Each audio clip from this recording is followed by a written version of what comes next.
as you come join us, would you give the General a round of applause? It's great to have you here. Many of the guests we've had the privilege to have, and by the way, all the interviews are on the internet if you would like to watch them on our website.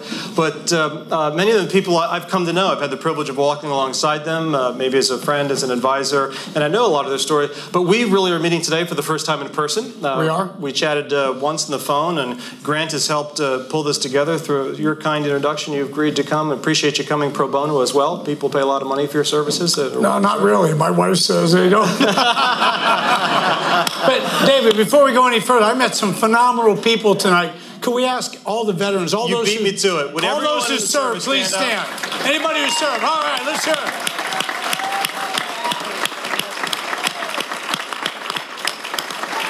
Bob.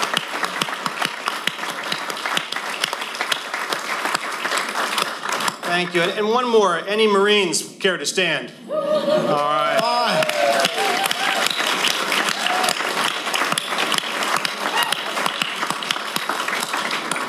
And of course, we both know there's plenty of folks who serve every day who aren't in the Army, Navy, Air Force, Marine Corps, policemen, our first responders. There's others who dedicate their lives to the safety of all of us who sit in this room. So I don't want to ostracize by just talking about men and women in uniform, but I met so many veterans tonight that all had a story. Just, it jacked me up and motivated me. Jacked me up means I got excited. For those who, by the way, it doesn't take. It doesn't mean my chair's going to get higher. But I'll turn it back over to you, David. I have a hunch you're not going to need me here tonight, but I'll hang out with you some. How's that? But not knowing you well, although we had a terrific conversation, I came up very enthused and excited about you coming. But so Paul Gessner, we just met tonight, Marine. You recently retired, which we thank you for your long service. But you told me a story that I'm going to embarrass you with, and I observed something. You said, there's not many three-star generals who will, in the middle of a parade or some event, they'll go across the street when they see another young Marine, and they'll say hi, and they'll come over and shake their hand and meet them. Tonight, when you were having a beverage out there, you stopped and asked the server, "Excuse me, what's your name?" And you remembered that name, and I watched you later call that person by name. Not a lot of three-star generals do that. So thank you for that lesson right there. So there's another reason I knew I was going to really like you, and I heard stories like that, is you don't know this, but you and I share something in common. We're each wrestlers. Oh. So growing up, we're going to talk a little about your childhood in a moment, but, and by the way, just, I'm not being disrespectful. When John and I spoke on the phone, he called me Professor Miller, I called him General Sattler, and we each kind of quickly said at the same time, would you stop that? So I'm going to refer to him as John. That's no disrespect. Which is my name, by the way, not General, it's John. So John grew up, as I understand the story, your dream was to go to Penn State, to be a Nittany Lion to wrestle. They have an excellent wrestling program. You were a very accomplished high school wrestler. I was, as it happens, as well, as passionate about it. I also went to school in Pennsylvania, or college that is, and so it's something we share in common. What weight class did you wrestle when you were at college? I wrestled in high school. My senior year, I wrestled 154. Whoa. I got into college. I wrestled my sophomore year 145. My junior year 150, and my senior year 158. So even though I went up to like 205, 207, back in those days when the coach said the team needs you at. I learned a lot about self-discipline, point one, and point two, committing yourself to something bigger than yourself, which is what really selflessness is. When the coach back then said, I already have a good 77-pounder, 67-pounder, 58-pounder, I need you at 150. You didn't argue with the coach, you just did it. And I think that really shaped me for later on in my life. Even though at that point in time it made me an ornery, no fun rascal. And I keep telling the academic board, the reason my grades are so bad is, could you study if you hadn't eaten in a week? That's the same thing they did. They laughed at me. Well, that was back in the day where you'd put on rubber sweatsuits, 2 or 3 layers of them, and then you'd go into the steam shower spitting in your cup as you'd go off for weigh-ins, right, to get that last couple ounces out. I remember that well. I didn't know I was going to be tortured tonight. I just bringing back great memories. But I got to tell you, and I'm sure with any sporting experience you've had, there's, and maybe it was a formation for your military, it was a band of brothers. Oh, boy. And it could be brothers and sisters, but in that case, brothers, those are loyal to, even though you were out in the mat for the 6 minutes, you had the whole team behind you. It was extraordinary. Yeah, it was an individual sport, but also a team sport, because the team score determined who won or lost. So when someone was on the mat, even though it was mano a mano on the mat, just like it is in the swimming pool, just like it is in a lot of sports. But when push comes to shove, if you don't have that camaraderie of a team, one man, one woman out there alone without that support element and not feeling they got to win this for something bigger than just personal gratification, just like in business and like in combat, that is a lonely feeling.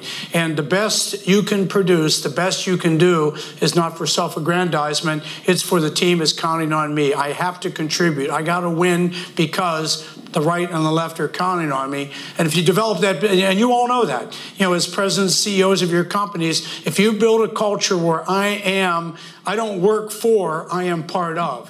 And that's a big difference. Yeah. When somebody asks me, or you ask a young Marine, Sam over there and the rest of you here, you say, what do you do for a living? They don't say, I'm in the Marine Corps. They say, I am a United States Marine. I am a Marine. What do you do for a living, young man, young woman? I'm a Marine. And that's it. It's not I work for, I am in. And when you hit that point, they are making the Kool-Aid, drinking the Kool-Aid, and they're part of the winning solution. So we're going to have fun. We're going to go all over the map. But I do want to come back to your job. But while we're on this point, how in the business world can you do that? Because many of us work, not everyone in this room, but a lot in the financial sector. And you could be loyal, you could be dedicated, you could be making your numbers. And oops, it's downsizing time. 7,000 people gone tomorrow. Give me your cards. And after a while, you don't say, well, I'm a Citibank, or I'm a Barclays bank, or I'm a Merrill Lyncher. You say, I'm an investment banker. You sort of neutralize the term because there's not a two-way loyalty, frankly. What advice do you give us for that? Well, there's great stories of companies who have hit hard times and they have figured out ways. Senior officials have taken reductions in salaries, canceled bonuses, done those kinds of things to keep the A team together through hard times, realizing that you can't keep everyone, or you'll go from good to mediocre to extinct. You'll bankrupt the company. That doesn't help anybody. But when the opportunity exists, same as in the military, we're downsizing right now. First of all, those we put out, we have to treat with dignity and respect and do everything in our power to enhance their ability to find jobs on the outside. Because the numbers come down. In our case, Congress says you can only have this much for salaries, and that requires cutbacks. Two ways to do it. One is the Dixie cup theory, where you say you take a Dixie cup out of the rack, you take a drink, I'm done with it, you crush it, and you throw it on the floor. And always think of a Dixie cup on the floor, laying there alone, and do they feel any value? Do they feel like they contributed? Does that cup feel like it was part of the team? But if you have to reduce, you got to do it with class. And we call it the crystal glass theory. Treat every warrior, every man, every woman like a crystal glass. And if you have to tell them, we thought you had a future, we thought we were going to be this big, but we're downsizing. There's a merger and acquisition. You can do it with dignity, where I leave, and I'm not saying those no good, boom, boom, blank, blank, blanks threw me under the bus. That they understand. You tell them the why it's necessary to do it. But the importance of that is when the upswing comes, you want to be known as the company that takes care of your men, your women, and your employees, and you take care of your customers. And if you create an atmosphere of cold-hearted, facts are facts, we have no control on this, you're out the door, it'll come back and it'll haunt you. In our case, when we want to recruit, when Uncle Bob, Aunt Helen, or someone who was burned by the Marine Corps tells you don't want to be in there because they're going to treat you like a Dixie cup, and they'll drink out of you when they need you, and they'll crush you when they're done with you, you're not going to come, and we'll pay it in the long run. So short term, you have to breathe in the bag, take a couple breaths, settle down, and do what's right, and do it with dignity. Yeah. And I absolutely believe you can't keep everyone all the time, or the whole organization will go paws up. Yeah. But you can do it with class. So. No, absolutely. So where do you get you already are just exuding character. I don't mean to embarrass you, but you're exuding a guy who stands for something, and you're not bashful about talking about it. Where'd that come from? So you're growing up outside Pittsburgh, and on one of the suburbs there, you have he's one of 9 siblings. I'm going to take just a wild guess in the dark. And I'm the introvert of the family. Now, tell us a bit about your family and growing up. And I'll try to make it brief and succinct because I know we want to get into, but I think everybody has their family values. When we talk about core values of the organization, it's truly who you bring into your company, who we bring into the Marine Corps. We're looking for men and women who have moral courage, and they have a fabric that was developed. If they were raised by two parents, great. One parent, great. Grandma, grandpa, no parent, that's great also. But we want men and women who understand what character is all about, because you can recruit for character and you can train for competence. It's hard to bring in competency and then train character, because sometimes their competency was gained through nefarious acts, through sleight of hand movements. They got where they are. The end justifies the means. And I hate to say it, but there's some military organizations, even with the Marine Corps, who live that and feel that way. But in my case, when I grew up with 8 brothers and sisters, I was the oldest boy, 2 sisters in college. When the opportunity to come to the Naval Academy came up, and it was an opportunity, my father said, son, I already have 2, now there's 6 below you waiting. All my brothers and sisters are waiting to go to college, and I'm in the breach, so I'm in the hot seat sitting on a stool like this with all my brothers and sisters looking at me. And my dad said, he never served in the military. Son, I don't know what I'm asking you to do here, but it looks like a great institution. Why don't you give this a try? And I said, gee, Dad, and I had been... Because a wrestling coach actually opened the door for you, He did. The wrestling opened the door. It wasn't my academics. Ding! It wasn't. As a matter of fact, I had to go take my SAT scores again at the Naval Recruiting Center. Now, there was a unique group there that day. It was funny. And I'm sitting there going, and it says, where do you want your test scores sent? And this shows you my intellectual capacity at the time. I go, the U.S. Naval Academy. I look at it, and I go, damn, is naval A-L or E-L? And I go to myself, I say, well, I got to watch this or I could end up at a belly button school. So I'm sitting there going, okay, all right, I got a 50% chance. This is not a good way to start my military career. I look out the window and it says Naval Reserve Training Center. I go, baby. yes. Yeah. So the big guy, message from God. The big guy smiled upon me. So I go to the Naval Academy for all the wrong reasons. I wanted to go to Penn State, didn't get the scholarship.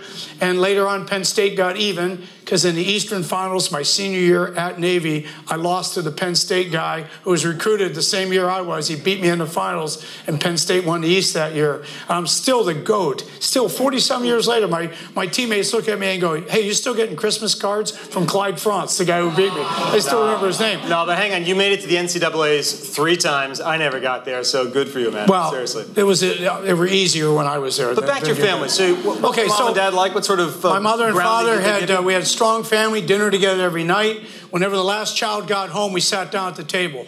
All 11 sat at dinner every night, normally one of the neighbor kids, because Catholic family, we traded around. I remember one night my dad was going, pass the potato, are you one of mine? And my mom said, I think you know ours. I have no surprises for you tonight.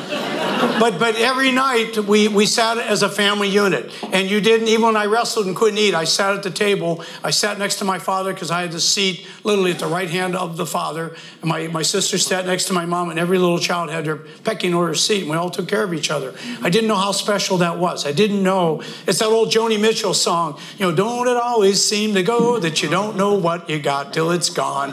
And when you walked away from it, all of a sudden you realize, wow, what a special gift my parents gave us all. But I'll tell one quick story about this. This is the way my father was. Our house got hit by lightning. And in western Pennsylvania, that thing that smoke comes out of, you call it a chimney. It was a chimney. And my wife finally corrected me at about age 44, made me look it up, and there was no L in the word chimney. So I now can say it correctly. But our chimney gets hurt. It gets hit by lightning and it falls over. And here's a contractor in our living room talking to my father. All 9 kids are running around. And he looks at my dad, and he was a friend, went to the same church as us and everyone. And my father says, well, Henry, what's the final price? And he says, well, Frank, it's going to cost you this. And my dad said, okay, that seems like a fair price. He said, but I know you have a $50 deductible, which was a big deductible back in that time frame. And he said, so I'm going to add $50 on here so that you can recoup your deductible. And my dad looks at him and says, Henry, why would I do that? I gambled. I took that deductible to get a lower insurance payment. So I took that on board. I don't want you to do that. That's a fair price. That's what I want. And he said, Frank, you're missing it. And he's thinking, well, you're a college grad. My dad's a chemical engineer. He's smart as can be. And he's looking at him like, I'm not explaining myself clearly. You're going to save $50 because I'm going to add it on to here. My dad said, Henry, I understand it perfectly. That's not ethical. I didn't even know what the word ethical meant as a young kid off to the side. And he said, this is what I'll pay, and I'll eat the $50 because I made that gamble. And 2 days later, I'm in school, and Henry's son comes up to me and looks at me and goes, your dad's a fool. And I go, what do you mean? What do you mean my dad's a fool? He goes, your dad's a fool. My dad says your dad's a fool. He tried to give him $50, and he turned it down. And I said, oh, okay. And I still confused. As a young man, I must have been like 4th or 5th grade. I come home, and then after dinner that night, I sit down with my dad, and I go, Dad, Eddie X said that you're a fool. And he said, well, why did he say I was a fool, son? And I said, well, because his dad tried to give you $50 back. Dad, we need money. We're wearing the neighbor's kids. It was one of those communes where Catholic family A, when the kid next door went to buy clothes, I went with them because I knew I was getting them in about 4 years. So we were, it was like, I've seen those pants before, one of those deals. So I said to him, Dad, I said, $50 is a lot of money. That was like $1 million to a kid my age. My dad said, someday you'll understand it, son, but there's a right way to do business and a wrong way.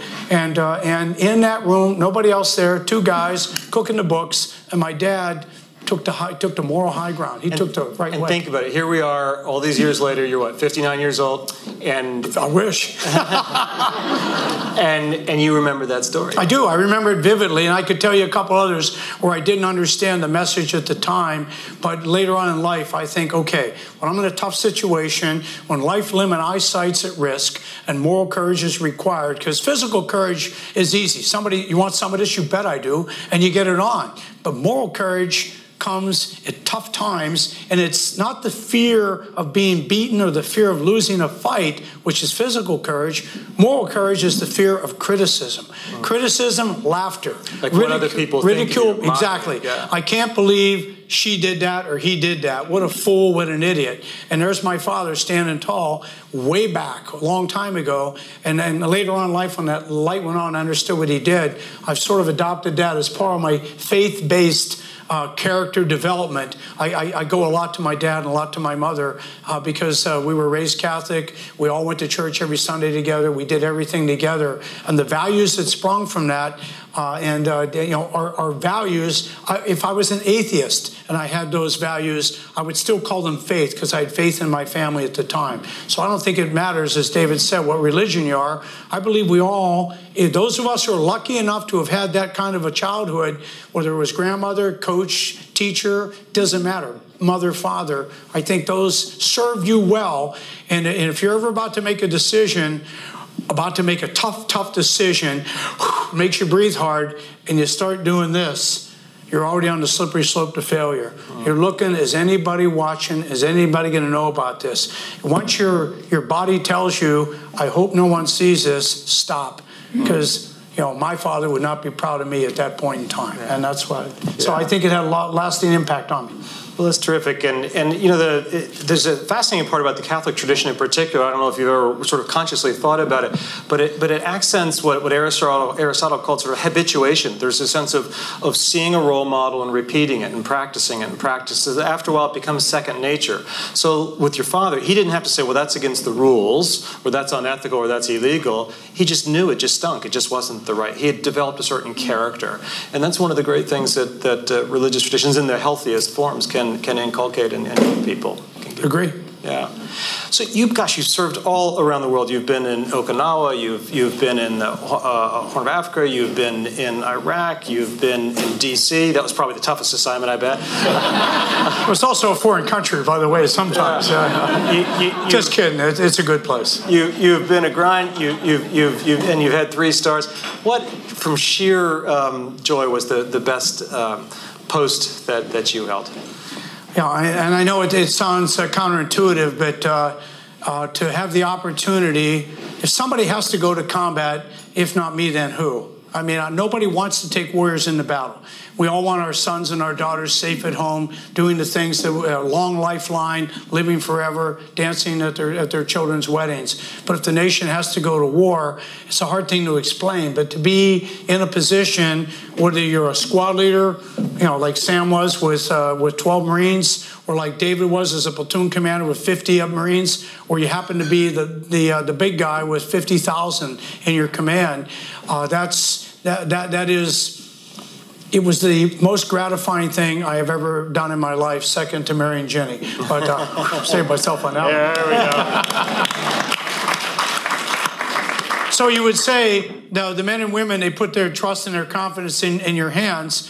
But in each day, you wake up at night tossing and turning. Did I make the right decision? Have I put the odds in our favor? Have I mitigated risk? Because you can't alleviate it. You got to go into a dangerous area. But have I mitigated risk? Have I thought everything through? Have I taken every idea from the team on board before the decision was made? But the ultimate is you can't say, okay, I don't want to make a decision. Let's vote. All those think that we ought to do course of action A, raise your hand. Okay, I count them. It doesn't work that way in the military. The boss gets all the briefings. The man or woman in charge has to look at those in the eye and say, this is what we're going to do, and it's going to work. And we're going to do it with alacrity, and we're going to do it with enthusiasm, and we're going to open up whatever we have to open up to make sure we win this battle.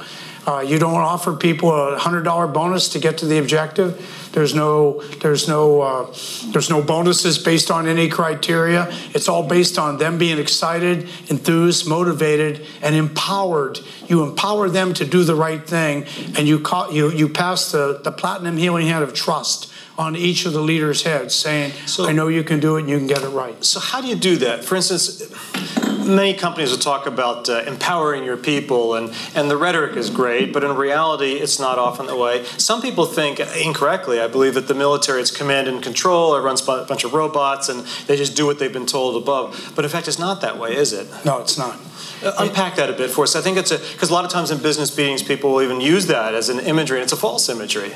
Well, you can be the authoritarian leader. I mean, you have to make a decision. I didn't realize that. But the authoritarian leader who lives the authoritarian culture constantly becomes the despot, becomes somebody who just says, because I said so. I don't have time to explain it. You do it because I told you so. If I want a question out of you, I'll ask you for one. Don't volunteer. And I've been in that climate existed a lot more way back in the old days when it was because I said so, don't ask any questions. Right. But young men and women have determined over time, if you can't give me the why, then why should I trust you? If you want me to do something that you can't explain why we're doing it, then there's something wrong here. And I'm not about to go lockstep behind you. So over the course of time across all the military services, we figured instead of giving detailed 3-inch orders to tell you exactly how to take the next step, what to bend down and pick up, what to do with it after you pick it up.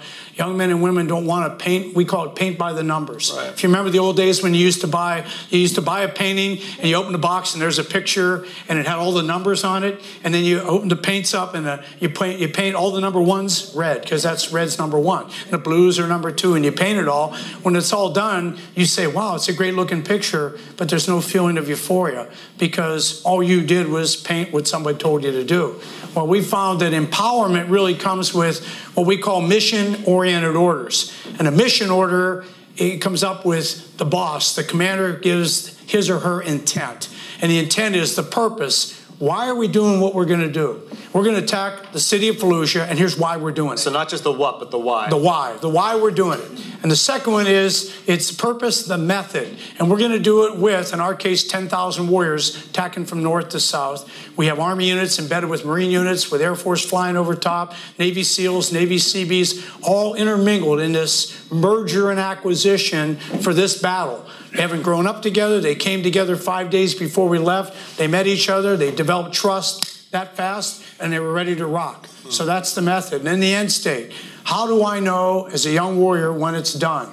What's good look like at the end of the day? And at the end of the day, we want the city to look like this. We want the enemy to be in this situation, and we want friendly forces positioned, ready to rock on the next move. Because this is about keeping momentum and keeping moving. So purpose, method, end state, one page. One page. Now, there's a lot more that goes into the logistics and everything, but for the Warriors, everybody has a page. Now, if you can't talk to your boss, he or she is not available, you look at that and you go, I'm empowered, I'm entrusted.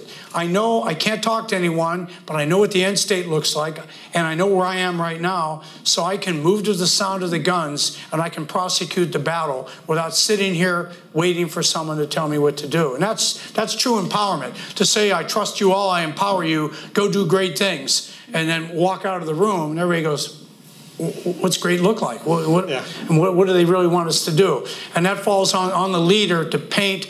What does good look like? What's good look like? Because I want to achieve good. I want to ring the bell and do well for the whole team. But if I don't know what good looks like, I have to sit down. He told me I was empowered. She told me I was empowered. But I can't do anything because I don't know which direction to move, and I don't know what my tasks are. So very simplistic. Empowerment requires the intent of the leader. And once I have the intent, I can rock.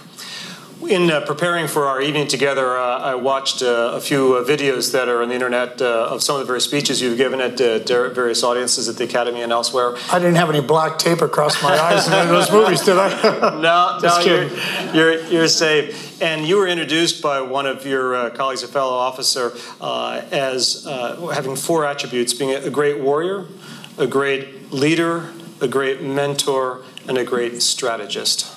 Wow.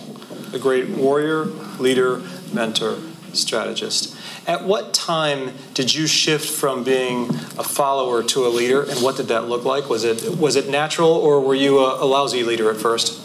I think everybody bumps around in the early stages. You want to do well, but you don't understand what good looks like, and some of that is the fault of your boss. And when you come into an organization, and I've had this happen, when you walk in and they go, "Hey, no, John, great to see you. Your reputation precedes you. I've heard a lot about you. You're a real dynamo. You have really, really established a hell of a track record. Keep doing what you're doing, and you're going to do great here." And of course, I'm in full plume. I'm like a peacock. Feeling pretty good, a couple strokes in the back, feeling pretty dynamic. Until you walk out in the hallway, and you walk down to your office, and all of a sudden you go, I still don't know what good looks like in this organization. It's a cop-out of the leadership, not sitting me down or somebody else down, and I've been guilty of it, but not anymore after I experienced the rowing in the wrong direction, coming in to get a scratch behind the ear and having the boss beat you with a newspaper, to use the dog analogy. And you're going, wow, why am I getting beat? I don't understand. More importantly, the men and women below you who are actually, you're boom, boom, and they're the galley slaves, they're rowing like hell, and the objective is getting smaller. But it's not because you wanted it to get smaller, it's because your boss, or you, if you are the boss, you didn't clarify what was required. So once I figured that part out, I realized that it's my responsibility to go back in and say, I want to lead. I want to do well for this organization, but I need more from you. I need you to explain, not do my job, tell me what my job is. So I'll hopefully inspire and motivate the young men and women below me to make it happen. So I think the most important thing is it's a learned behavior. If you go to ground and you send emails, or you don't walk out because you're afraid you'll get hard questions and you may not be able to answer them, you'll naturally build this cocoon around yourself. Mm-hmm. I can't be embarrassed as a leader if I don't walk out, but you can't be a leader if you don't walk out and about, meet, inspire, motivate, look people in the eye, find out if they understand what good looks like, tell them when they're doing well, and sit them down and mentor, coach, and teach when they're not doing well. So I didn't get that right up front. I was afraid of being embarrassed myself, and I went to ground for a little while, but I realized this is not the way I want to live my life. I don't want to hide in my office. I need to get out there and engage, and I need to be competent. You have to be competent before you can go out and engage, but you have to be a man or woman of character when you do engage, because they care not so much about where's the bell and how do I ring it. They care, am I a Dixie cup or am I a crystal glass? That's what men and women care about. And your attitude and the way you approach them and the way you talk to them. Yeah. I didn't have that right at the beginning of my career, and I made some mistakes. But luckily, the men and women were tolerant enough to give me another crack, another bite of the apple or swing at the ball. Yeah, and on that point, if you don't mind, and you can clean up the story a little bit as appropriate, but as you look back, if you had a mulligans, if you could do a do-over, and not so much just a bad business or a bad military decision, because they happen to even the greatest of leaders, obviously, but where you maybe didn't handle a people issue well, or maybe you didn't follow some of that, the teachings that you learned early days from the church and from your folks. Are there any mulligans that you could think back on and go, wow, not proud of that moment? Yeah, how much is a mulligan? Is it $800? I love the movie Groundhog Day. Everybody know Bill Murray and the Ground. Yeah, everybody's seen Groundhog Day. I can't movie, but in reality, Groundhog Day doesn't exist. But you know where Groundhog Day exists? It exists with mentors. Because mentors, old guys like me and beautiful young women like me who have been through these experiences, that didn't come out very well. But the whole idea is, if I have burnt my fingers, I'm willing to come to you and say, oh, wait a minute, before you do that, why don't we talk for a little bit?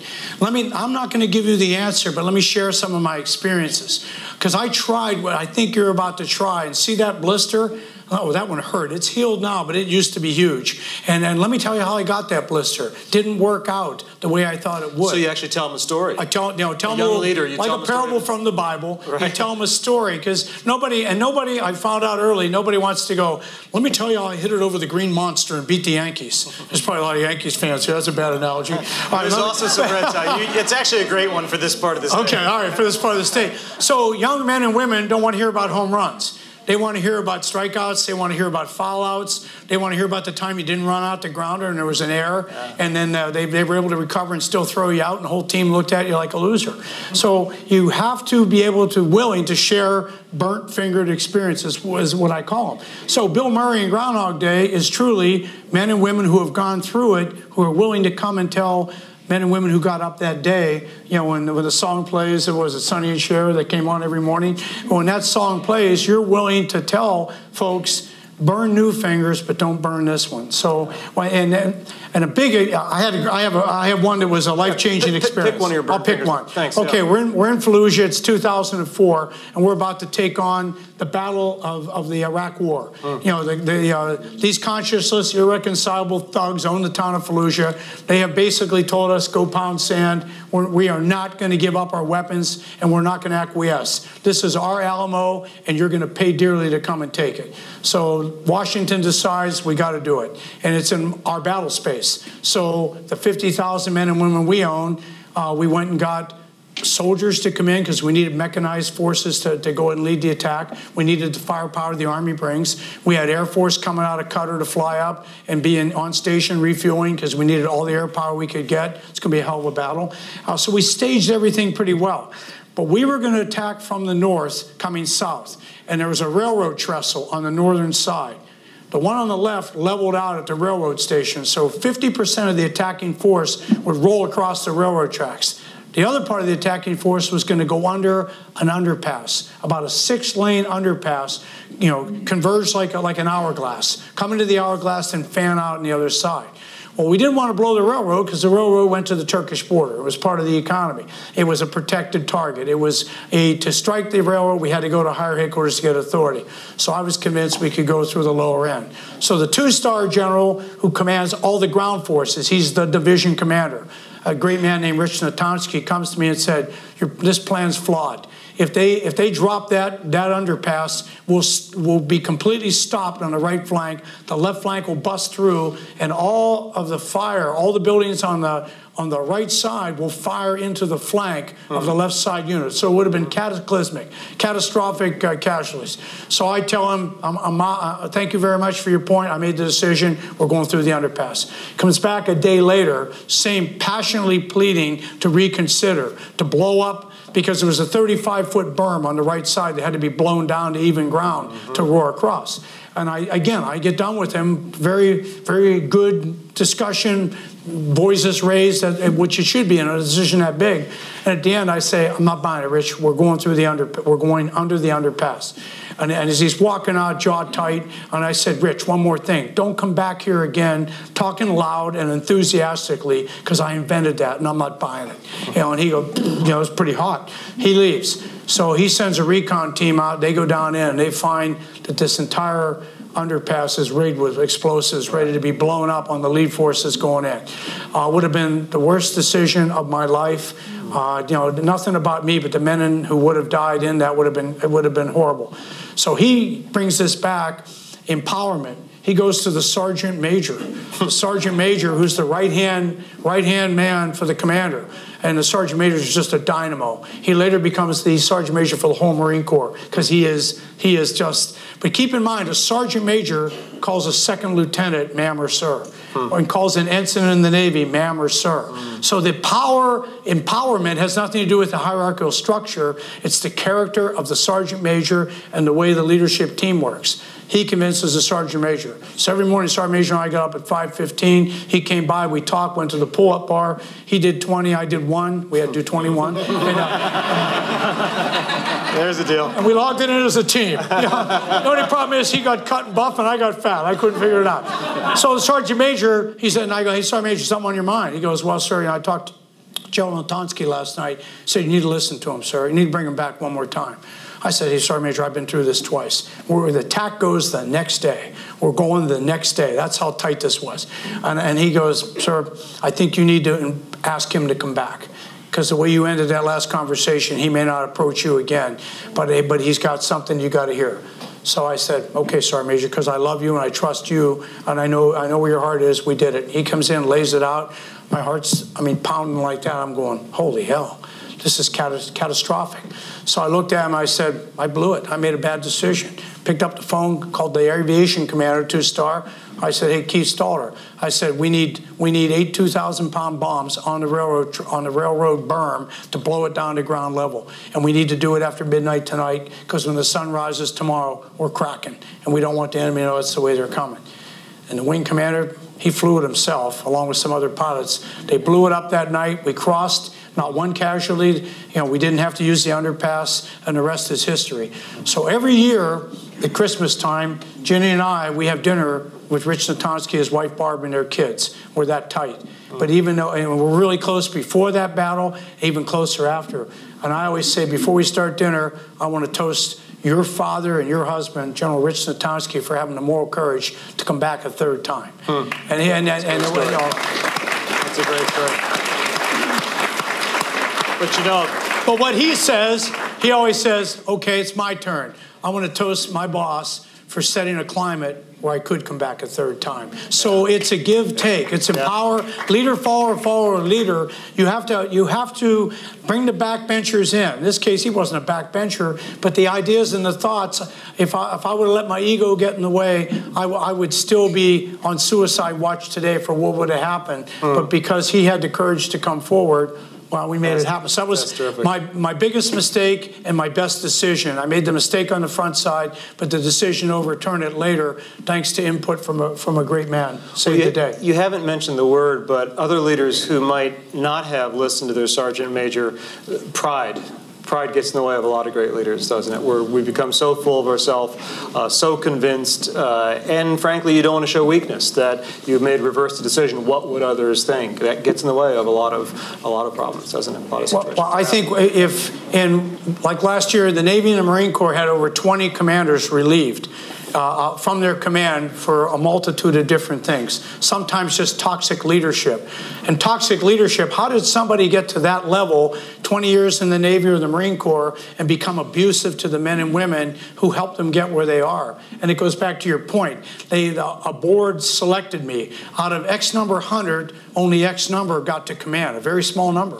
So there's a process. It isn't you're here and we'll throw a dart and you're the next man or woman to go into command. We actually select, then they go to a 2-week school before they take the command to understand, refresh the responsibilities and the policies. And still they fail sometimes, not all the time. But we were convinced it's when they put on what we call the cloak of infallibility. It was empty. You got a buy. But once a man or woman in business or in the military all of a sudden stands in front of the mirror and puts on the cloak of infallibility, which doesn't really exist, it's a mock coat, but they're standing there admiring, I'm such a fine woman, I'm such a great man, I've been selected for this position. I don't need a staff, I don't need input, because I'm infallible. My decisions are going to rock. It's when they get to that point, two things happen. Number one, they make bad decisions because one brain isn't as good as 175 or 200 on a team, and sometimes even bigger. And the second point is the men and women who want to be in the game, who are sidelined, become cynics. They all of a sudden don't care. You know, let the smartest man or smartest woman in the world go off on their own. So when that individual is driving the lemons towards the cliff, the lemons all stop and applaud as the leader goes over the cliff and perishes. Exactly. So that happens in all domains of power and infrastructure. Again, whether it's the church, the government, politics, military. In the business world, as you think about this phenomena, there are so many good people, and we all read about in the Wall Street Journal. What were they thinking? What were they thinking? Take a General Petraeus, right? What was he thinking? Was it one moment? Was it a series of decisions? How do you think about the person like you or me who's essentially either was at one point, had moral courage and was doing the right things, but later they change and then they get caught at some point? Yeah, I believe ethical decision-making, moral decision-making. I mean, legal is okay. You go to your lawyer, if we do this, am I going to jail? And the lawyer says, well, you know, Title 10 U.S. Code 312 says if you do this, you're going to do 8 or 9 years behind bars. And you go, got it, I'm not doing that. Okay, so, or some of them still go, I'm going to go do it anyway. I'll take it. And they're just fools. That's premeditated, first-degree violation of the law. Lock them up. I mean, they have lost their moral compasses swinging freely at that point. But what happens when it's legal, but it's not moral or ethical? The ethical gray zone sometimes. Oh, boy. Yeah. I mean, if your legal's about that big, the law says, I got it. But what happens now? Well, it's legal, but based on company policy, based on the core values of our organization or your company, it's not moral or ethical. This is not what we stand for. And if you default back to, well, I won't go to jail, yeah, but you'll embarrass the institution. Not only that, you humiliate everyone who wears our ball cap and wears our shirt will lose the ball cap and lose the shirt because the pride of being part of what we stand for, the core values on our webpage mean nothing. At that point in time, the enthusiasm to be part of the team wanes. It's changed. I mean, you can't, you ride across America and there's great services, Army, Navy, Air Force, but how many Marine Corps flags do you see flying in little towns across the country? I've had people tell me from foreign countries, so the Marine Corps must be your biggest service. Well, it's not, it's the smallest, but it's one where we inculcate brand name. You know, I am a United States Marine. And somebody one day said to me, well, look at all these bumper stickers, Marine, you know, Hama stickers on the car and flags flying. They said, you Marines just can't let it go, can you? That's what they said. And he said, thank goodness. And I turned to him and I said, no, you're missing the point. We don't want to let it go. There you go. Because it changed our lives. It inculcated honor, courage, commitment are the 3 core values of the Navy Marine Corps team. Honor, courage, commitment. Pretty simplistic. Honor, always do what's right, whether you're being watched or not being watched. And sometimes when you're being watched, it's harder because peer pressure makes you take a knee and not do the right thing. You walk away from your responsibility. So that's the courage, moral and physical. Moral and physical courage, the moral courage permits you to do the right thing when peers may criticize you. And then commitment, we already talked about. Be committing yourself, I'm part of something bigger than myself. So the word selfless and servant leadership comes into play. And once you violate selflessness or servant leadership, it's selfish leadership. How am I going to look? What have you done to make me look good today? Hey, I came up with a great plan. You hear that the I, me, the team starts to feel like, oh, okay, here he goes. It's the individual. You don't need us anymore. Therefore, you're on your own. I'm really struck by this sense of purpose. Over the years, we've talked on and off about a sense of calling, sort of using almost theological term, or vocation. And many people think, oh, that just means to the priesthood or to the clergy or something like that. And we think of it very differently in the GLF world, that you could have a calling to be an investment banker, to be a secretary, to be a CEO, to be a general, to be a ditch digger, that how you approach both what and how you do it can give honor to God and to serve your neighbor. Does that resonate with you? Absolutely. And talking to Grant Gregory this morning, around a couple of cups of coffee, talking about when he was 14 years old, when his grandfather was about to sell the bank. He wanted to buy the bank at age 14, and he had enough money to do it. No, just kidding. But here he is at age 14. His passion in life: I want to be a banker. I want to take care of people, because that's what banks do, and that's the way he was raised in Nebraska. That was his passion.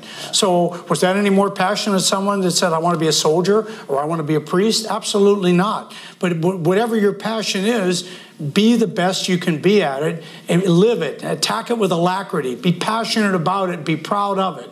If you're not proud about it, you're not enthusiastic about it, you're not going to be good at it. And once you bring all those tools to the table, those who come in to be part of your team, they'll catch the fire. I mean, enthusiasm is contagious, so is pride. I wish you'd get a bit more energy and show some enthusiasm. Come on now. No. This talk brought to you by Heineken. So part of our drill, part of how we do our sessions is at some point in the conversation, I turn it over to have whatever questions you might have of John. And we'll do that in a minute. But let me ask you one more question, because it ties into this thing that many of us struggle and think of. I give this advice both to different CEOs that I have the privilege of walking alongside, but also to my students, to these 22-year-olds who are about to go out and set the world on fire. They're smart as a whip. They're idealistic. They're great folks. And I ask them the question, how are you going to stay? Actually, there's 5 questions, and this is the 5th one they have to answer to pass the class. And the Q5 is, how do you stay ethically fresh? I don't mean sassy, but how do you stay ethically fresh? How do you not become numb to what everybody else is doing, the norm that you go, wait, that's not what my dad would have done in your case? How do you personally, how over the years have you stayed ethically fresh? Has your faith been part of that, going to Mass, or what pieces do you have to keep you on the ethically fresh? Well, I mean, first of all, I have my wife, Jenny, and I'll tell you right off the bat. There's a lot of things I do. I don't get home every night, and sometimes I've been gone 6 months, 12 months deployed, but trading emails and talking back and forth. And you have somebody who's in your confidence. I might not like what she tells me to do, and she doesn't give me advice. She gives me answers. So, but there's a great start. But second of all, I think everybody has to develop where's your moral compass. You have to understand what's good to you, and you have to live it each and every day. We tell the midshipmen back at the Naval Academy, you can pull an all-nighter in engineering, chemistry, physics, calculus. You can pull an all-nighter and get through the exam, but you're not here to pull an all-nighter in leadership. At the end of these 4 years, when you throw your cover, 3 cheers for those we leave behind, hip, hip, hooray, and you throw that midshipman cover up, you're not going to get hit by a bolt of lightning where you all of a sudden have the tablets of what is morally and ethically right for me personally. And you don't have time when you get in one of those decisions to look at a checklist. It's in your heart, it's in your soul, and it's a learned practice behavior. Just like emergency action drills for a pilot. When something goes wrong, they don't have time to open the manual. Smoke coming out of the whatever. Smoke must be on chapter 9 while you're heading into the ground. Yeah. There's certain things that you rehearse and practice. Marines are practice immediate action drills. If we get hit by an ambush, everybody knows first shot out, they don't stop their vehicle because you're in the kill zone and go, we need some guidance here. What should we do? Because that's a fatal mistake. I believe ethical and moral decision-making is the same activity. You practice with little things, doing what's ethically and morally correct. When a midshipman will say, sir, that's just not important. That's so minute. I didn't worry about that, so I violated the uncompromising standard. Well, so that is situational. So who decides when it's so big I got to do what's right? And the answer is you do. But you learn it by baby steps, bigger steps, and then giant leaps. And the more senior you become, the more those giant leaps will come. And you have, it's fight or flight at that point in time. Do I run? Do I do the wrong thing? Or do I stand tall in the face of ridicule, criticism, and make a bold decision knowing I'll take full responsibility to what goes wrong, and I will pass out the credit if it goes right. But it's interesting that you can, this concept of practicing your ethical and moral standards. I sometimes use it, we have physical fitness, you can have spiritual fitness through spiritual disciplines, but you can have ethical fitness too, can't you? That you can work at these things, you can anticipate and practice them. We have, in the Marine Corps, we do things called situational training exercises. They're called sticks. And what you do is you have a little vignette or scenario, and you have everybody in the room and you throw the vignette out. This is happening in Iraq or in Afghanistan or inside the National Security Council. What are you going to do? And you have your mind and broad thinkers and a group come up with some pretty good actions to do. Well, if you were asked at the point of impact, what are you going to do now before you had that situational training exercise, you may probably make a bad decision, because after you've done a number of these, you have the benefit of many other young men and women or old men and women all talking about it. You can do the same thing ethically in an organization. What are you going to do if you're faced with, in a boardroom, where all of a sudden everybody says, well, our options are all underwater? But we can probably, I think legally, we can re-baseline our options on the board to get closer to where the stock is selling now, so our options aren't underwater, and then the board can go ahead and sell our stock options and make money. And we believe it's legal. And in one of those situations, somebody needs to stand up and say, we may believe it's legal, it's not legal at the water cooler. If everybody in this company and all our shareholders heard this conversation, they would lose total trust in us. So we're underwater. We were responsible to raise the price of the stock. We should be underwater. If we don't make any money, shame on us, because the shareholders aren't making any money. So that's just one example of one of those, it may be legal, but is it ethical and moral, and would you be proud to stand up in front of the shareholders and tell them that? Yeah. The same kind of thing exists in the military, where you look at the faces and we say, we're going into harm's way here. I want every one of you to come back, but I know that's a pipe dream because war is ugly and we're going to lose some of you. But it's my responsibility, and this is what we're going to do, and you got to live with it. Is it illegal to do the 4 different courses? No, they're probably all legal, but one's more moral and ethical than the other. And one passes the can I look the parents in the eye test in that particular case. So terrific. That's interesting. Can I look the parents in the eye test? Let's open it up. Who has a question that would like to start to ask John? Right here in the front row, I happen to see you. John, what's the biggest mistake you've made? What happened? What did you learn from it? And what can we learn from it? What's the biggest mistake you made? What happened? What did you learn? And what can we learn? Yeah, the biggest mistake I made was when I had the opportunity to go into regimental command, about 3,200 warriors. I didn't sit down with the sergeant major and go knee to knee and define what good looked like. And he was a great sergeant major, and I think I was an okay commander, but we were dysfunctional. And because he would do things he thought that I wanted, but I never defined good. I never sat him down. And I would be upset with him because he was doing this, and he'd be upset with me because I'd be over here thinking we should be doing this. And we were 2 ships. We became a dysfunctional family. And what happens at the top, and you all know that, when it's dysfunctional at the top, the CFO, the COO, the CEO, there's no congruency, there's no synergism. We're all getting together because they are banging heads and egos get in the way, or they just made an assumption everybody at the top knew what everybody else at the top wanted. Down here, the rank and file suffer. Middle management can't give clear guidance and clear intent. And for the first 1 year of that command, although we went and did great things, went out to large exercises, it never gelled. Then the new sergeant major came in, and I said, I'm going to get this right, because we swapped out at 1 year. And the new one came in, and I sat him down, and I said, okay, this is how we're going to operate as a team. This is what I need you to do. This is what I expect out of you. And after that, I'm feeling pretty good. At the end, I said to him, okay, Sergeant Major, let's go out there and let's rock. Let's light it up.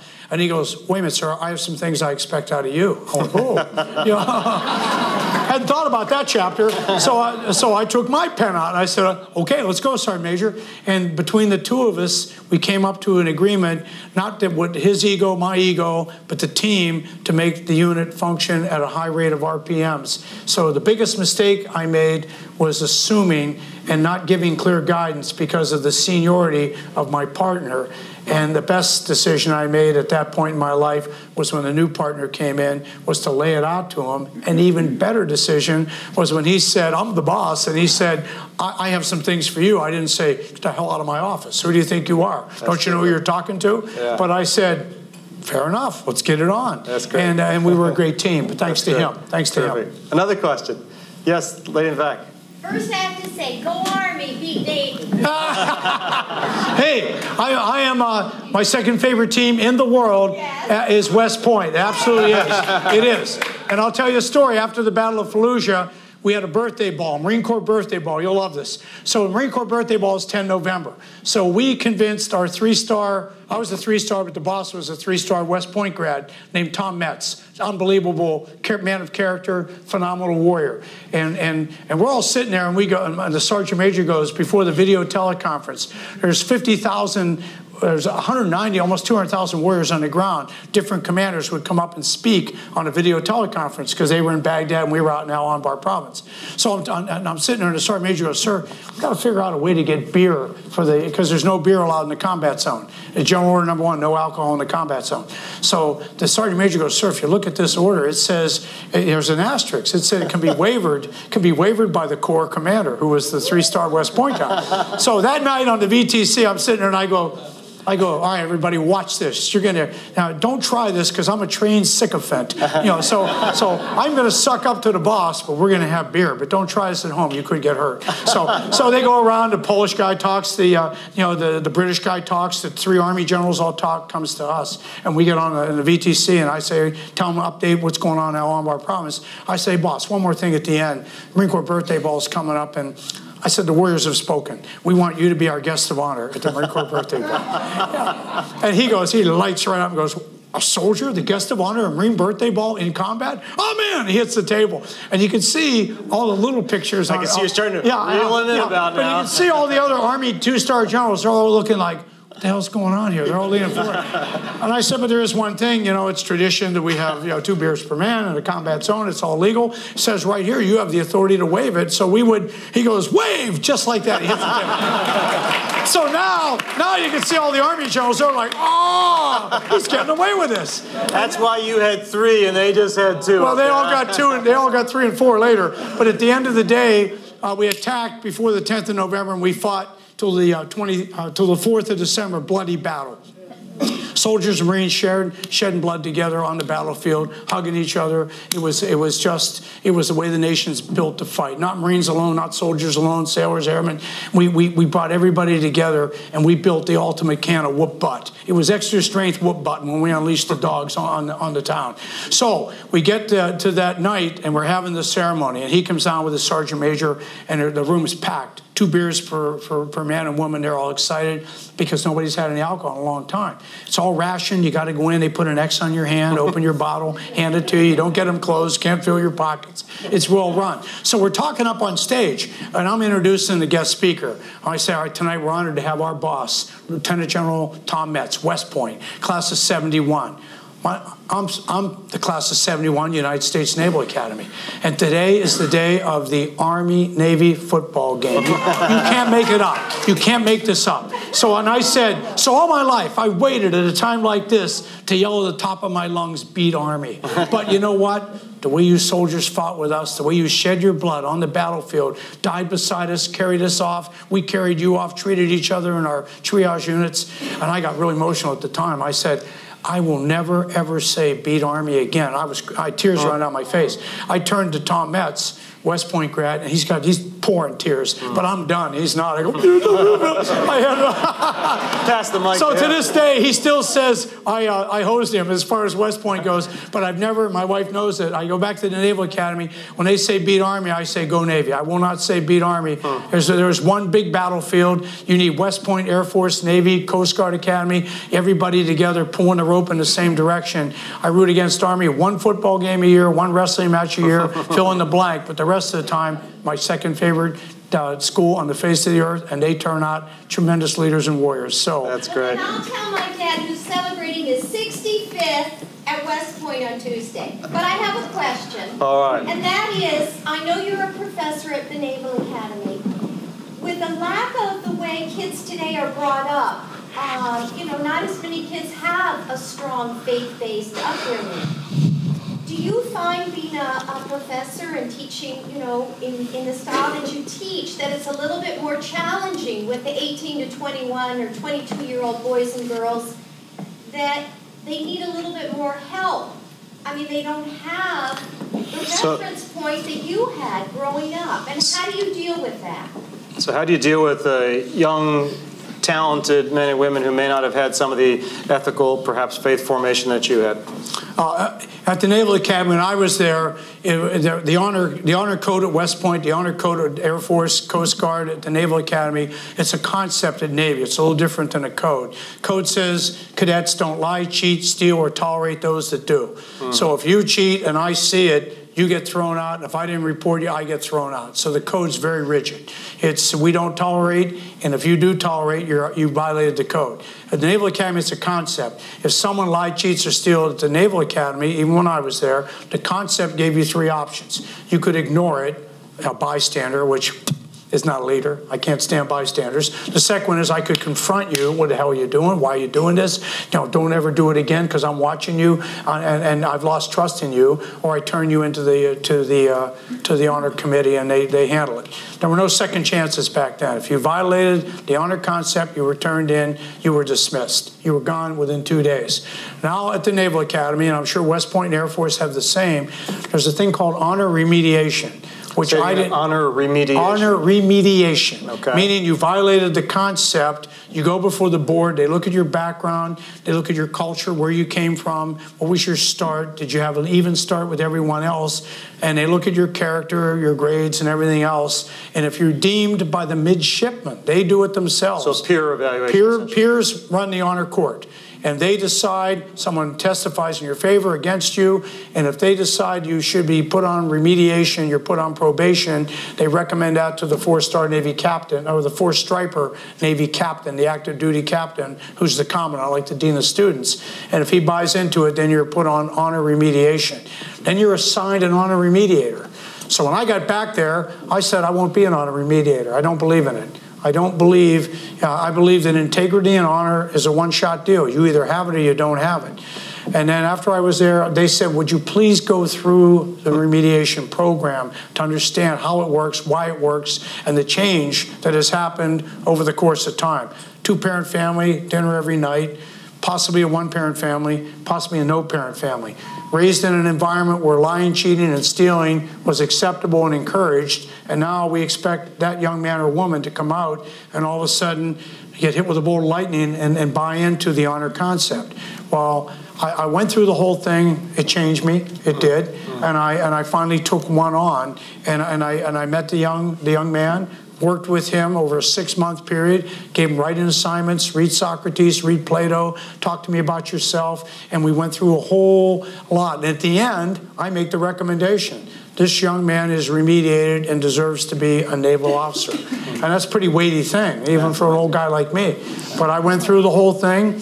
I was convinced. He was repentant. He knew he did wrong. He understood why he did it. And he looked at his own personal character. And I believe at the end of it, he may have been better off at the end of it than some folks who never went through the remediation process. And that's not a pat on my own back, because there's much better remediators than I am. But at the end, I signed the letter, wrote up the long thing, and sent it in saying I highly recommend that he be retained and that he be afforded the opportunity for a commission. Now, he still has to get through the rest of the program. I still won't take a junior or a senior. I think that's well into the program. If you violate what we've been pounding into you for 2 years on ethics and morals and decision making and honor, and in your junior year you blow that premeditatedly or stupidly, I won't. Sometimes they will retain them and sign them immediately, but I won't take one of those. And I'm honest with them. I say I can't do it. I don't think I can be totally objective or subjective at that stage in their time. At that stage of their time. That's an extraordinary story. That's something I think the corporate world could take a page from. Very interesting. Yes, sir. I think being myself in military school, I went to LaSalle, and growing up in military school, they structuralized me at the time, building infrastructure, moral support, and I took that over to my employee. structuralize it for infrastructure, be on time, trying to correct problems. I think that led me from military school to carry over to my personality, be my own type of myself. So I think it does help when you're in military school or military. Right. Try to carry that over. Thank you. Myself and my colleagues who went military school myself, they do the same thing. And we have so many things in common. Trying to create moral support, infrastructure, in being a timely manufacturing and running a corporation and healthcare, being Terrific. person in power. Thanks for sharing that. Is there another question? By the way, General, so we can get as many questions in as possible, and then we'll break here. And I think John will be happy to still visit with people. We can have another beverage if you tell me the waiter's name, and we're in good shape. No, come on, I should figure it out myself. My little secret. No. Another question. So the questions can be as succinct as possible. We can get more in. Back there, yes, the lady, please. I don't have a question. I just want to say thank you to all of those that have served our country, and I want to pay a special tribute to my father. He was a World War II veteran, served in the Philippines for 4 years, and also a special remembrance to all of those who protected our country at 9/11. And I just want to say thank you. Here. Thank you very much.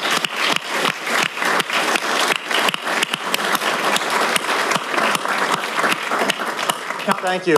Other questions? There in the back. I saw your hand. Yes. Or are you bidding on a painting? Sold. $2,000. The effect of big data on the battlefield. Say again, please. The effect of big data on the battlefield. What's the effect of big data? So this is turning to the sort of the strategic part of your life. What's big data doing in the battlefield these days? It constipates decision making. And let me explain. Talk about a succinct answer. Next question. No, but let me explain a little bit. Yeah. So you collect a ton of data, and we have ways to collect imagery, signals intelligence, your phone conversations. We have photo imagery. We have sensors that tell us things are moving, metallic sensors, etc. When that all comes in, when big data comes in, the problem is sorting through big data. You need to take all that data, turn the data into information, turn the information into intelligence, and then turn the intelligence into actionable intelligence. And then the actionable intelligence needs to be funneled down. I actually had a slide that I used. It looks like a beer keg. Imagine that. It's the actionable intelligence goes in a beer keg, and there's spigots on the keg. One goes to the intel officer, one goes to the operations, the COO, what does he or she need to know. One goes to the logistician, what does he or she need to know to get all the stuff moving on the battlefield. Then you have the commander. The commander is the CEO. So all that data needs to be distilled and filtered down to actionable intel that is then distilled down to what does the boss need to know at the morning briefing to make a decision. And what we have the problem with big data is everyone wants to tell the boss how much they collected overnight. So each one of the spigots talks like I'm doing, very bombastically and not succinctly. And it wasn't until I got up and I said, listen, I know you're all working hard. And you don't have, it's okay to say nothing significant to report. Everybody wants to say nothing significant. I'm okay with that. That doesn't mean I look at you and go, so what'd you do, sleep all night? No, it means you have sorted through. I only need the stuff to say, do I throw a left hook or a right hook today? Everything else goes into the planning cell to help influence future operations. But today is current ops. Men and women may die if we don't make the right decision. Same as in business. What is we call it a 3 planning horizon. Current ops, that's the night fight in a phone booth. You're in it right now. Future operations was a fight in a phone booth 2 over, a bigger phone booth. And then you had future plans. That was, one is what next, what now, what next, and what if. And if you look at big data from a what now, I'm in the, okay, you're putting my mouthpiece back in saying, look, he's kicking your butt, good luck. I mean, that's what I need right now. So you need to take all that data, keep collecting it, that's great. But there has to be a filtering system where it's vetted down to go to the right bin so the decision maker, if I turn my little tap and it's a fire hydrant, nothing will get done. I'll be blown over and I'll be sneezing, coughing out my nose because I'm overwhelmed and I can't make a decision. So if that makes any sense to you, keep collecting it, but figure out how to filter it. That's my responsibility too as a leader, is to over time, a short period of time, convince everyone of what I need. I need to define what I need. We call it Commander's Critical Information Requirements, CCIR. What's critical to me to make a decision, I post that, and then you make sure anything that comes to me better meet that criteria, or it goes to one of the planning elements. Does that make any sense? Terrific. Okay. Let me ask you one wrap-up question, and we're happy then to visit you informally. But the question is this: as you know, we've got people of all different career stages Sure. in the room tonight. GLF has CEOs and chairmen of boards and board members. We also have rising stars, people who are making their name and doing great things. I want you to direct a comment or two to the younger leaders, the aspiring leaders, those who are on that fast track. What counsel, what words of wisdom would you give them, and if you'll pardon the pun, in the spirit of GLF, of ethics, faith, leadership, what counsel would you give them? Establish your moral compass and be true to it. Be true to the moral compass. Whatever you think is moral and ethically correct, you personally, based on your upbringing, based on the core values of the organization. Go to your website. If you don't know what your company's core values are, and you haven't memorized them like a bumper sticker, I still remember when the Marines came out with honor, courage, commitment, our commandant did. I was a colonel. So, and I told him, I said, well, sir, these are great core values. And he said, they're pounding them into him at the recruit depot. Every Marine you see from now on will live honor, courage, commitment. So the first batch comes out, and I get a young private in the office, and I go, hey, Marine. I go, it's great to see you. Welcome to the 2nd Marine Regiment. He said, what the hell am I doing in here? And I said, what are your core values? And he lights right up because he memorized them. He goes, sir, honor, courage, commitment, sir. And I go, very good.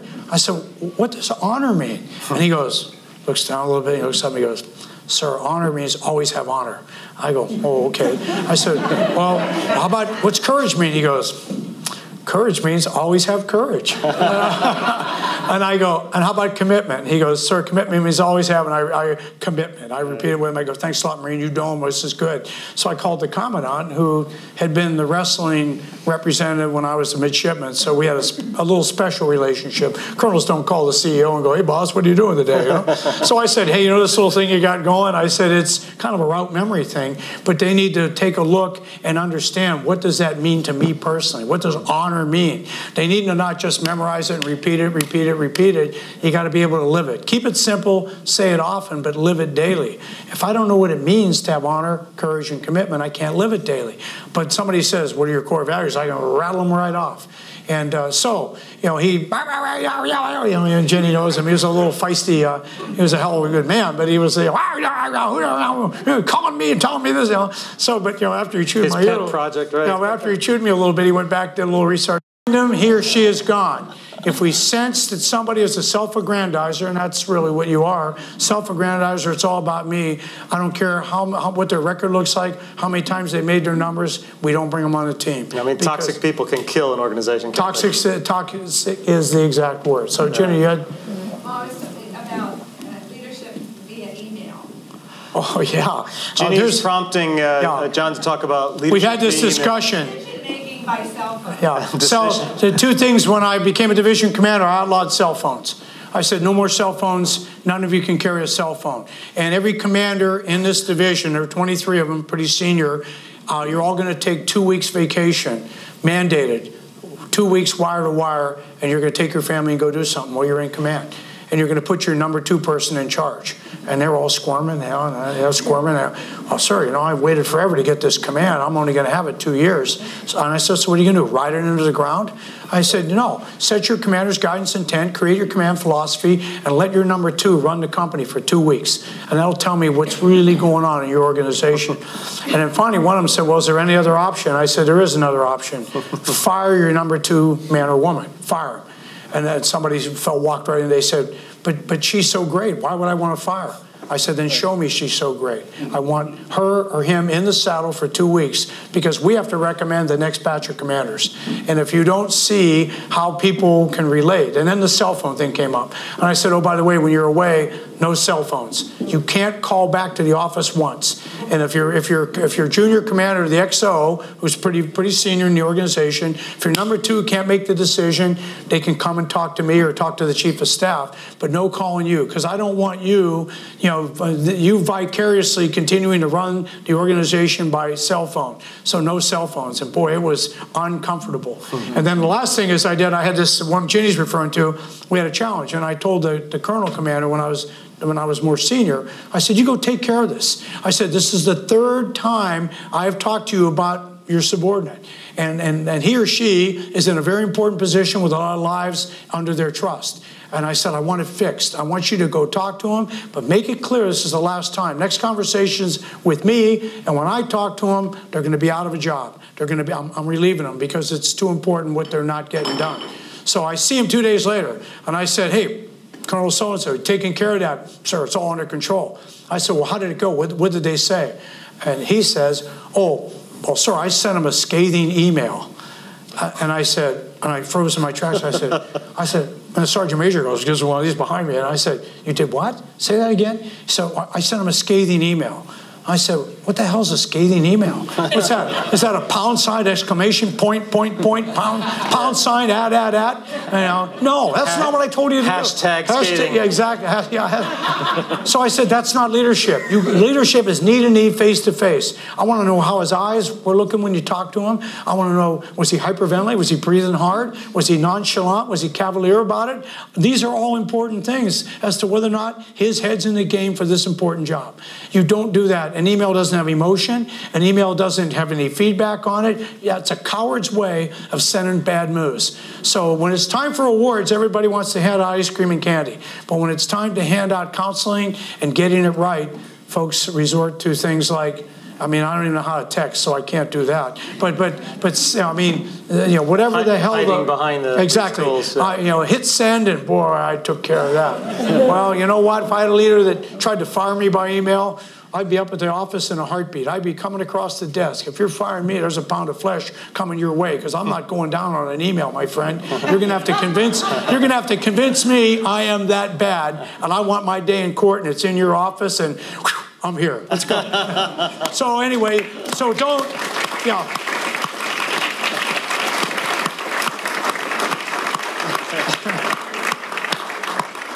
please don't send me an email when you get home. I want him on my team. So before we give you one last round of applause, I want to, he has a card which he handed to me earlier, and on it is essentially some leadership tips and a self-assessment. He asked a daily self-assessment, and it has 3 questions on it. Would you mind repeating the 3 questions? Now, 3 questions on the back. First, the title of the card is accountability. You can run any organization if everybody holds themselves accountable, holds their people accountable. I'm accountable for my actions, and most importantly, I hold myself and my team accountable for a lack of action. Bystanders will kill an organization in a heartbeat. A leader who's a bystander is not a leader. There is no bench in the game of leadership. You're either in the game or you're out of the game. And if you try to say, well, that looks pretty bad, I don't think I want to become involved in that, and it's your responsibility, you've just lost the trust and the confidence of every man or woman in your command. So I'm accountable for my lack of action. That's the one, if I could beat the drum. I never won that battle in 37 years as a Marine, even inside the Marine Corps, trying to beat everybody into, if not me, then who? And if not now, then when? And those 2 questions, if you say, if not me, who? It is me. And if not now, no, it's now. I got it. I'm going to take care of what's going south here. Think of all the problems around the world, NCAA, everywhere. If somebody would have said, if not me, who? If not now, when? We wouldn't have the scandals in business, in college, and inside the military, and everywhere. But the last side of the card just has 3 simple questions every day, which I think are germane in any walk of life. I asked every Marine on their way home to ask 3 questions of themselves. Who did I teach today, and what did I teach them? The second question is, what did I learn today, and who did I learn it from? And the third one is, who did I make smile? Because it's a tough day, it's a long day, it's tough business, but if it's onerous every day, and you don't, and smiles come in 2 ways, as you know. You just laugh, and then you get that release of whatever those endorphins, whatever the heck they call them inside you, to make you kind of feel good about yourself. And the other way, you smile through accomplishment. You do something that only your team could have done, and you pass that glory on to the team, and you watch them just glow. And that's a smile that starts in the bottom of your feet, comes up through, and your cheeks hurt, and it's a lasting smile of accomplishment. So figure out a way to teach every day, learn every day, and either bring humor or bring gratification to the team, and let them walk out feeling good about themselves. And I think you're in for a great retention. People wear the shirt, wear the ball cap, and every day when it hits the fan, they'll be right in front of you catching it like you are. So thank you very much. Have a great night. Thank you very much. The Marine Corps trying to beat everybody into, if not me, then who? And if not now, then when? And those two questions, if you say, if not me, who? It is me. And if not now, no, it's now. I got it. I'm going to take care of what's going south here. Think of all the problems around the world, NCAA, everywhere. If somebody would have said, if not me, who? If not now, when? We wouldn't have the scandals in business, in college, and inside the military, and everywhere. But the last side of the card just asks 3 simple questions every day, which I think are germane in any walk of life. I asked every Marine on their way home to ask 3 questions of themselves. Who did I teach today, and what did I teach them? The second question is, what did I learn today, and who did I learn it from? And the third one is, who did I make smile? Because it's a tough day, it's a long day, it's tough business, but if it's onerous every day, and you don't, and smiles come in 2 ways, as you know. You just laugh, and then you get that release of whatever those endorphins, whatever the heck they call them inside you, to make you kind of feel good about yourself. And the other way, you smile through accomplishment. You do something that only your team could have done, and you pass that glory on to the team, and you watch them just glow. And that's a smile that starts in the bottom of your feet, comes up through, and your cheeks hurt, and it's a lasting smile of accomplishment.